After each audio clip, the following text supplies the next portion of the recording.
sempurna. Aditya sedang dalam suasana hati yang baik, dan dia menemukan bahwa Farah juga sangat bahagia. Tuan Aditya, ada hal penting yang ingin saya temui. Pada saat ini, Leo memanggil Aditya. Aditya sedang bermesraan dengan Farah di kamar. Dan ketika dia menerima telepon dari Leo, Aditya mengerutkan kening. Suara Leo sangat serius. Aditya tahu bahwa masalah ini pasti serius. "Di mana kamu?" Aditya bertanya pada Leo di telepon.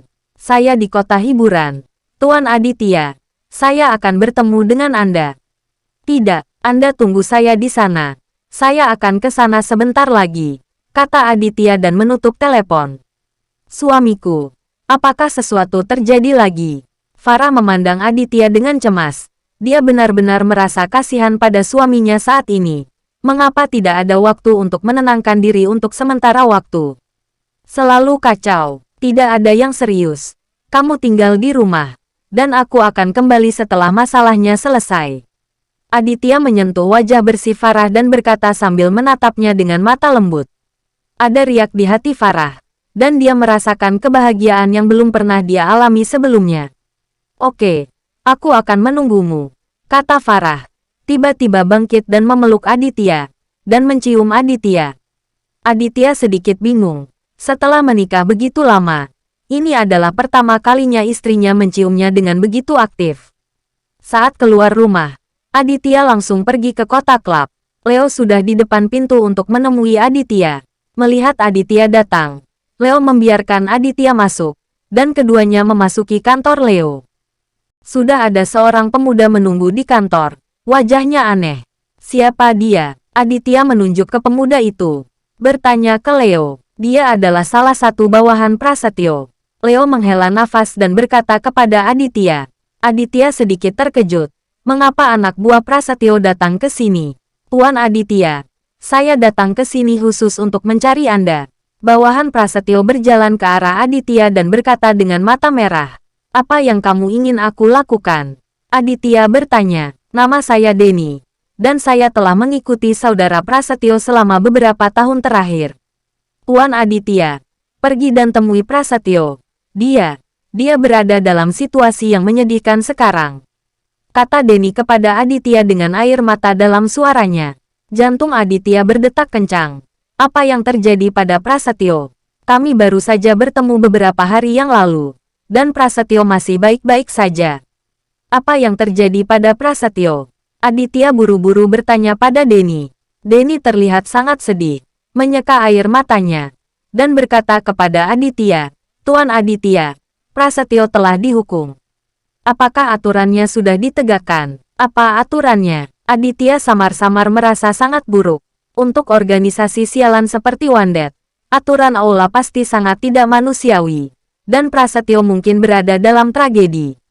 Dia dipukuli dan anggota tubuhnya dimutilasi, dan dia akan menjadi orang cacat mulai sekarang. Denny berkata dengan sedih, berita ini. Kepala Aditya berdengung. Dia memiliki kesan yang sangat baik tentang Prasetyo, terutama beberapa hari yang lalu. Ketika Prasetyo membalas kebaikannya, Aditya sangat mengaguminya. Tanpa diduga, Prasetyo berakhir seperti ini. Dan Aditya juga memiliki firasat bahwa pelaksanaan aturan Wandes oleh Prasetyo pasti ada hubungannya dengan dia. Mengapa dia dipaksa? Aditya bertanya pada Denny. Denny mandang Aditya. Dengan ragu berkata, "Tuan Aditya, saya sudah bilang jangan marah. Itu karena Prasetyo tidak menyerang Anda beberapa hari yang lalu." Setelah Wandes mengetahuinya, Direktur Aula Kepala bergegas secara pribadi aturan yang ditegakkan. Benar saja, Aditya menggertakkan giginya dengan keras. Amarahnya sudah meluap. Sialan Wandes. Orang tua ini cukup kejam. Apakah dia ingin dihukum begitu berat jika tidak menyerang saya? Apakah harus sial untuk berteman dengan saya? Semakin Aditya memikirkannya, dia menjadi semakin marah. Setelah dia tenang beberapa saat, dia bertanya pada Denny, "Di mana Prasetyo sekarang?" "Aku harus menyelamatkan Prasetyo." Jika dia tinggal di rumah lagi, mungkin sesuatu yang buruk akan terjadi padanya, dan bahkan anggota keluarganya mungkin tidak akan hidup lama. Denny menangis di depan Aditya. Aditya mengerutkan kening. Dia menganalisisnya. Dan itu benar-benar mungkin seperti yang dikatakan Denny. Wandes kejam. Meskipun dia kejam terhadap Prasetyo, menerapkan aturan, tetapi sulit untuk menjamin bahwa suatu hari Wandes akan memiliki keinginan, dan kemudian menyentuh Prasetyo. Tentu saja, mungkin juga Wandes sengaja menggunakan Prasetyo sebagai umpan untuk mengelabui Adit agar mengunjungi Prasetyo, dan kemudian dia membuat rencana melawan Aditya. Aditya juga memikirkan hal ini. Bawa aku ke rumah Prasetyo. Aditya menepuk pundak Denny dan berkata, "Oke." Denny setuju dengan penuh semangat. Dia melihatnya beberapa hari yang lalu bahwa Aditya pasti orang yang kuat. Selama Aditya membantu Prasetyo, Prasetyo dan keluarganya tidak akan terluka lagi.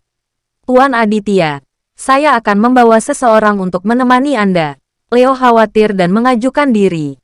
Baiklah, bawa senjatanya, kata Aditya kepada Lei dengan suara yang dalam. Leo tertegun sejenak, tetapi dengan cepat mengeluarkan pistol dari laci meja.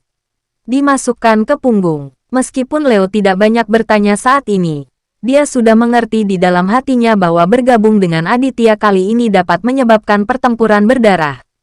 Aditya telah mengambil keputusan. Tidak peduli betapa berbahayanya itu, dia harus membawa Prasetyo ke kota Manado terlebih dahulu, bersama dengan anggota keluarga Prasetyo. Bagaimanapun juga, kita tidak bisa hanya melihat Prasetyo dibunuh oleh Wandes. Selain itu, ada tujuan terpenting lainnya.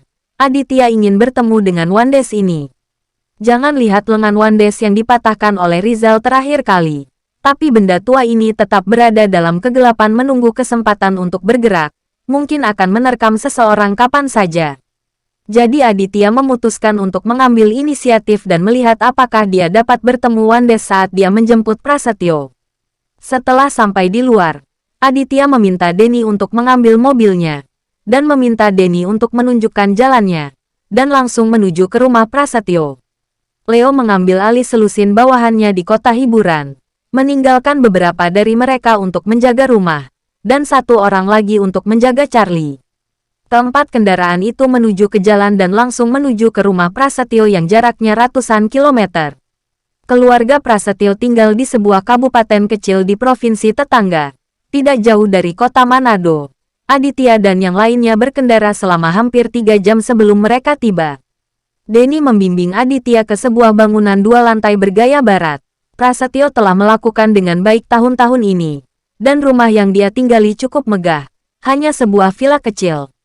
Ketika dia tiba di pintu, Denny melihat sekeliling dengan waspada, dan berkata dengan hati-hati kepada Aditya, "Tuan Aditya, hati-hati, mungkin mata-mata Wandes ada di dekatnya." Aditya tersenyum ringan setelah mendengar ini, dan bertanya kepada Denny, "Kamu sangat membantu Prasetyo. Apakah kamu tidak takut Wandes akan menghukummu?" Denny mengertakkan gigi dan berkata kepada Aditya, "Kakak Prasetyo memperlakukanku dengan baik. Dia sangat sengsara. Mengapa aku harus menghargai Wandes?" Aditya memandang Denny dengan penuh penghargaan dan mengangguk. Tanpa berkata apa-apa, dia keluar dari mobil terlebih dahulu. Denny mengikuti Aditya ke gerbang. Leo keluar dari mobil bersama selusin bawahannya, dan mengikuti di belakang Aditya. Denny membuka pintu dan membawa Aditya ke rumah Prasetyo. Begitu Aditya memasuki ruang tamu di lantai pertama, dia mendengar seorang wanita dan seorang gadis kecil menangis dari kamar di sebelah mereka, menangis dengan sangat sedih. Bersambung.